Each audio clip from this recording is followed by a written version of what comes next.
सूक्ष्मदश प्राणदश दिनदश कारकदश अष्टकदश योगिनीदश जनितारिष्ट दोष परिहारार्थम अल्पायुः निवृत्तिपूर्वक मम चिरकाल गत वर्तमान वर्तिष्यमान ज्वर पीडित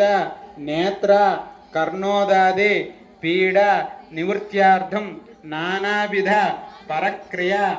मान मंत्रयंत्र तंत्र विशल्य उच्चाटन भेदन वशीकरण स्तंभन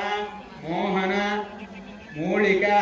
चूर्णादि प्रयोगादि भस्मीकरणार्थम नानाविध विविध महामारी भय निवृत्त्यार्थम अकाल प्रयाण प्रमाद बाधा निवारणार्थम अनुविह वाक् कलह निवारणार्थम ग्रहाणां शुभ एकादश स्थानफलता व्याप्त्यार्थम यजमान्य कुटुंब आगामी वर्तमान वर्तिष्यमान शुभ मातित्वरे सर्वविध विविध सौम्यनस्य महाकार्य प्राप्ति सिद्ध्यार्थम अश्व गज